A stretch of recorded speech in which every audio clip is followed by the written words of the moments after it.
Olá, bom dia, boa tarde, boa noite. Sejam bem-vindos para mais essa aula, do curso básico, E nós vamos assim adentrando na segunda aula, que é sobre Deus, está bem? Mas antes a gente tem que estar sempre lembrando que nunca estamos sozinhos nos nossos estudos, agradecendo a presença das equipes espirituais aqui presentes, que vem nos dar todo o alicerce, dos estudos dessa noite, agradecendo a Deus, nosso Pai, nosso amado Mestre Jesus, nossa Mãe Maria Santíssima. E assim, nós vamos dar início à aula com um tema tão maravilhoso, falar sobre Deus, Nosso Pai maior. Então, vamos lá. Então, vamos para a apostila, na terceira página, na página 3, Nós vamos falar sobre aula Deus, Deus. Na questão número 1 dos Livros dos Espíritos, Kardec pergunta: que é Deus? O Espírito da Verdade responde: Deus é a inteligência suprema, causa primária de todas as coisas. E como é Deus? Defini-lo é praticamente impossível, porque não possuímos entendimento, faculdades para compreender o infinito, o eterno, o perfeito. Nossos conhecimentos e linguagens são limitados. Não é verdade? A gente não tem ainda, somos ainda espíritos em evolução, Ainda não temos todo esse... a gente não consegue ter esse entendimento dessa grandeza. A gente já vê o universo, já se perde, A gente querer saber como é Deus, Paulo de Tarso dizia: as coisas do espírito não podem ser entendidas, nem explicadas pelo intelecto. Embora impotente para defini-lo, a ideia de Deus impõe-se por ser indispensável à nossa vida. O mais importante, sim, é senti-lo, ter certeza de que ele existe e que é fácil e natural, Então, a gente sempre faz a pergunta, como você se imagina Deus? Antigamente, pela Igreja Católica, a gente imaginava aquele velhinho sentado num trono enorme, com a barba enorme, comandando trovão, A gente não tinha noção de que Deus comanda o universo. Aqui é uma galáxia, que temos a Terra, Marte, o satélite, a Lua, Plutão, Saturno, Netuno, os demais planetas dessa galáxia. E tem bilhões de galáxias. Então, Deus coordena todos esses bilhões de galáxias. Então, não é verdade? Deus é Deus, gente? A gente não tem o que dizer, Mas vamos lá. Santo Agostinho a refletir com a frase: quando me pergunto o que é Deus, eu não sei, porém não me perguntam. Então, eu sei. Porém, se não me perguntam, eu sei. Quando perguntam pra gente, o que é Deus? A gente não sabe, como diz Santo Agostinho. Mas se não me perguntam, então eu sei. Deus me fez, te fez. Nós somos parcela de Deus. A sua lei está dentro de nós, Ele implantou a sua lei divina dentro de nós. Nós somos um ser divino. Estamos aprendendo, sim, a nos tornarmos espíritos superiores, espíritos melhores, sim, Mas nós fazemos parte de Deus. Deus nos criou. Isso já basta, não é verdade? É isso. Leon Denis esclarece: Deus não é um desconhecido, é somente invisível. Não compreendemos, em essência, a alma. Não compreendemos, Em essência, a alma, o bem, a beleza moral, que são igualmente invisíveis. Entretanto, sabemos que existem e não podemos escapar à sua influência e deixar de cultuá-los. Assim como a Deus, origem todas as virtudes. Então a gente sabe que existe o espírito, existe o bem, a beleza, a moral, né? A gente não vê, são invisíveis para nós, mas existe. Então Deus também é assim, né? A gente quer saber ou entender Deus, respira, né? A gente quer saber e entender Deus, olha as estrelas, olha o sol, olha nós nessa gravidade. O planeta Terra é redondo e nós não caímos. Olha o mar, olha as plantas, olha tudo, a natureza. Olha isso. Quando eu quero entender Deus, eu olho para o meu corpo e vejo a perfeição e vejo cada veia criada e vejo a beleza de Deus em nós.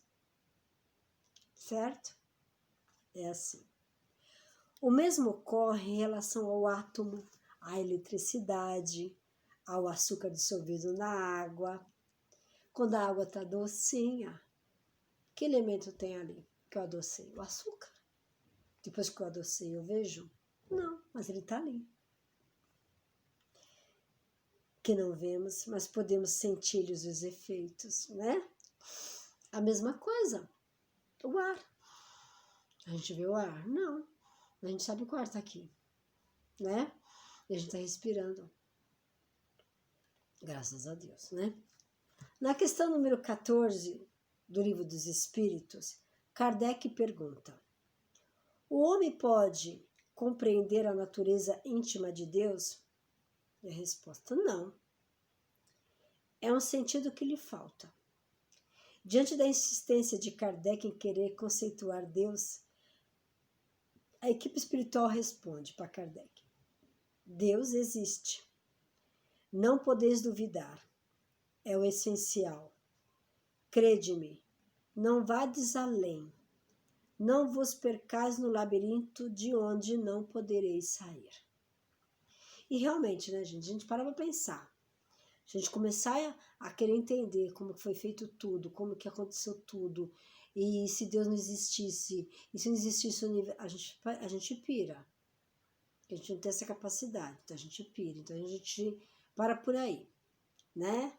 Pensar em outras coisas, né? Vamos viver, né? Vamos sentir o ar, vamos sentir tudo, né? Não é verdade?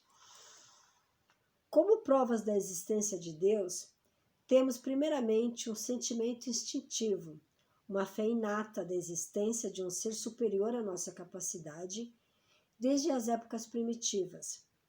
Temos apetite pelo divino, anseio de transcendência, senso moral que os animais não possuem. O homem é o único a ter a consciência de si próprio, das coisas que o rodeiam e dos seus semelhantes. Marilena Chauí, né? Percebe que há coisas que fogem ao seu alcance e que ocorrem sem a sua intervenção. Constata, então, que há um poder superior que comanda todos os fenômenos. Não é verdade? A gente tem todo, né? A gente contasta isso, né? A gente percebe nisso, né? A gente tem tudo, né? Tudo isso vem a nos mostrar, né? Como eu falei, sobre tudo que há no planeta. Né? O homem tem a capacidade de fazer? Não. Então, há um ser maior que fez. Né? A princípio, confunde esses fenômenos com o próprio Criador. E buscando proteção e favores, cultua o sol, a lua, o trovão e etc. Né? E logo em seguida, quem cultuava assim eram os índios, né? O rei sol, né? A lua, né? Depois cultua ídolos de pedras, animais e vegetais. Sempre há um ser maior, a quem os demais devem obediência. Exemplo, Zeus, na mitologia grega, Tupã, na mitologia indígena brasileira, etc. Temos aqui o polietismo, vários deuses com atribuições diferentes. A incapacidade do homem definir esse ser superior, Deus, leva ao antropoformismo. Deus com características humanas, com virtudes e defeitos, que não é, né? Esse Deus com barbas brancas, que eu acabei de falar para vocês, sentado no trono, né? Na página 4. Em uma região nunca identificada, guerreiro, ciumento, né? Deus está aqui, vai nos ajudar na guerra,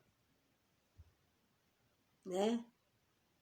Deus está com ciúmes, Deus castiga, que castiga eternamente seus filhos, não lhes dando outra oportunidade. Até hoje permanecem muitas religiões, né? E isso não é verdade. Ele deixou leis, né? E essas leis de causa e efeito. Você fez, você causou, você terá seu efeito, né? Não tem como fugir, né? Mesmo aqueles que se dizem ateus em situação de perigo iminente e terrível, dão-se as mãos em preces, solicitando ajuda a um poder maior. Meu Deus, né? Na hora. A ideia de Deus, presente no pensamento humano desde sempre, manifesta-se universalmente através da lei de adoração, né? Então, muitas vezes quando eu começo a ler sobre Deus e a falar sobre Deus, é tão impressionante que a gente começa a ter um sentimento, uma sensação tão gostosa, né? Infelizmente, a gente depois não tem no nosso dia a dia. Essa sensação, essa fé, né? Essa crença que a gente tem que ter em Deus, ela teria que ser direta. A gente tinha que acreditar sempre que Deus está com a gente, né? Que Deus, nós fazemos parte de Deus. Parece que muitas vezes a gente não faz parte de Deus, né? E a gente faz. Cada sentimento, Deus está sentindo, porque a gente faz parte dele.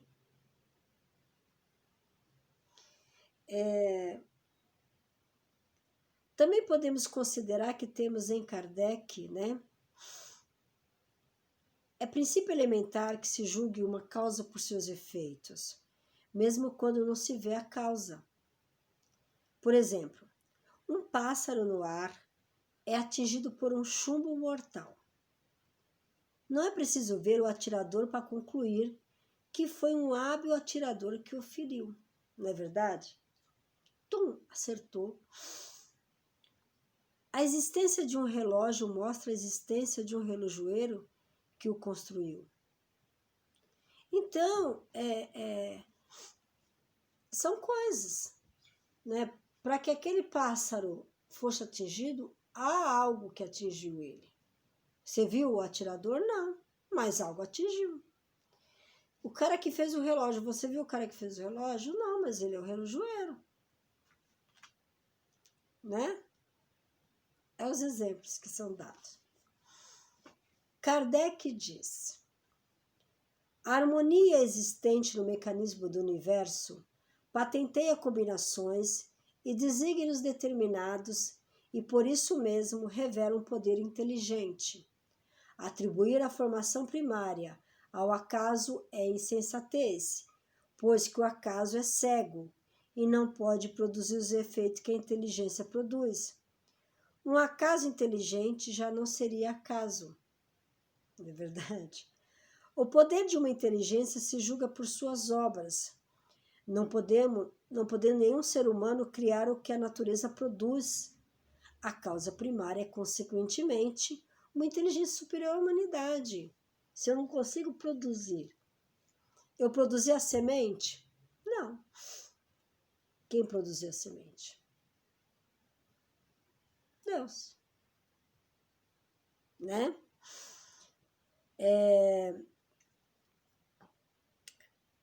Aquela inteligência superior é que é a causa primária de todas as coisas, seja qual for o nome que lhe deem.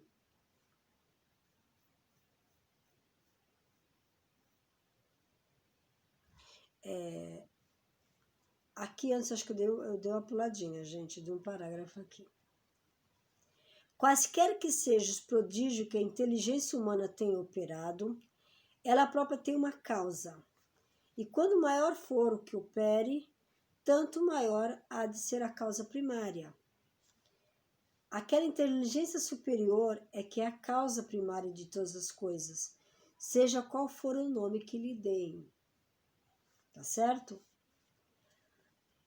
A insuperável estrutura da natureza, tanto nas coisas muito grandes, como estrelas e planetas, como nas coisas muito pequenas, como o mundo microscópico. Todas as leis que regem o universo mostram a existência de uma inteligência maior. Como atributo de Deus, temos: Ele é único, eterno, imaterial, imutável, onipotente, soberanamente justo e bom. Todos esses atributos Deus tem em grau infinito. Com Jesus aprendemos que devemos adorar a Deus em espírito e verdade, isto é, através de nosso pensamento e sentimento, sempre com completa sinceridade, tá? Tudo que foi dito aqui foi tirado da Gênesis capítulo 2 de Allan Kardec e a primeira parte do capítulo 1 e quarta parte do capítulo 2 de O Livro dos Espíritos, tá certo? Porque foram feitas as perguntas, né? Na primeira parte do capítulo 1, aos espíritos. Então, Kardec achou que a primeira pergunta é o que é Deus, né? Mas antes da gente prosseguir, como a gente está iniciando nesse curso básico da doutrina, Leon Denis fez parte, também juntamente com Kardec, né, de propagar a doutrina espírita. Kardec que fez o Pentateuco, né, da doutrina, que são os livros, o Livro dos Espíritos, que foi o primeiro, com muitas perguntas e respostas, mais de 1053, 1051 perguntas e respostas. Depois acho que teve mais alguns, né? Depois veio o Evangelho segundo o Espiritismo, aí veio o Livro dos Médios, o Céu e o Inferno, a Gênese. Claro, depois vem as obras póstumas, depois vem revistas espíritas, vem todo esse cabedal de ensinamento dentro da doutrina. Que tudo isso que a gente faz, esse resumo das aulas, está dentro desses livros. Por isso que a gente coloca aqui a Gênese, o Livro dos Espíritos, e a gente vai condicionando as aulas, tá certo? Kardec nasceu na França, né? Leon Denisard, né? Rivail, Hipólito,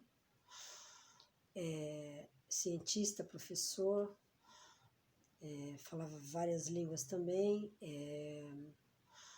Ele, por ser um cientista cético, né? E ele adentrou e começou a ver os fenômenos das mesas girantes, mas com o passar do tempo ele começou a ter sua mediunidade também, tá? Ele já via algumas coisas e começou a estudar os fenômenos, foi tudo isso que aconteceu e surgiu a doutrina espírita, tá certo? Então vamos lá, eu quero deixar mais um pedacinho aqui de alguma parte que foi dita sobre Deus, né? Que é bem interessante, que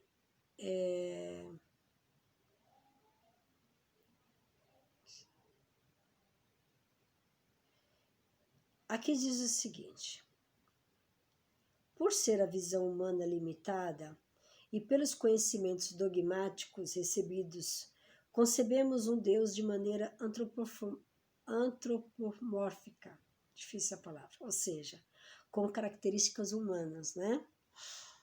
Acresce-se a essas circunstâncias outro fator relevante, a lei natural de adoração, o que é o sentimento inato de todas as criaturas. Vamos adorar o bezerro de ouro, vamos adorar, né? O sol, adorar a lua, né? Todos compreendem que existe acima deles um ser supremo. Nos primórdios da humanidade, a divindade estava na natureza, raios, trovões, como eu acabei de ler. Os mais esclarecidos já possuíam a consciência de sua fragilidade, aprendendo a se curvar-se diante daquele que os pôde proteger. Então, a doutrina espírita define Deus a partir das causas e efeitos. O nada não poderia produzir coisa alguma, não é verdade? Pelo axioma, estão definidos que todo efeito inteligente tem uma causa inteligente, e pela grandeza do efeito se julga a grandeza da causa. Neste momento, buscamos na origem, pela razão, a Deus, né? A pergunta número 3 do Livro dos Espíritos tenta definir Deus como, né? Poderíamos dizer que Deus é infinito? Definição incompleta. Pobreza da linguagem dos homens. Insuficiente para definir as coisas que estão além da sua inteligência. Deus é infinito nas suas perfeições, mas o infinito é uma abstração. Dizer que Deus é infinito é tomar atributo de uma coisa por ela mesma. Definir uma coisa ainda não conhecida, por outra que também não é. Deus é eterno, não teve fim ou começo, pois senão teria que ter sido obra de alguém. Deus é infinito em suas perfeições, porém não é o infinito, senão estaremos tomando efeito pela causa. Desta forma, devemos entender como infinito a sua capacidade e atributos, né? Terminando mais um pouquinho aqui, gente. Deus, inteligência diretriz, alma do universo, unidade suprema, onde vai terminar e harmonizar-se todas as relações. Isso quem disse foi Leon Denis, como eu falei para vocês, né? Que também participou também junto com Kardec. Para provar a existência de Deus basta, portanto, olhar para sua obra. O que não é obra do homem só pode ser de uma força superior ao próprio homem. Uma força suprema dada a supremacia da obra. Observando-se o sincronismo perfeitamente absoluto do universo, a perfeição dos nossos corpos, a harmonia e excelência do funcionamento dos órgãos humanos, não é verdade, gente? O mecanismo maravilhoso, ao mesmo tempo complexo, dos sentidos humanos, dentre tantas outras coisas engenhosas da natureza, perguntamos: seria tudo obra do acaso? Um grande lance de sorte? Ou teríamos uma causa inteligente orquestrando tudo?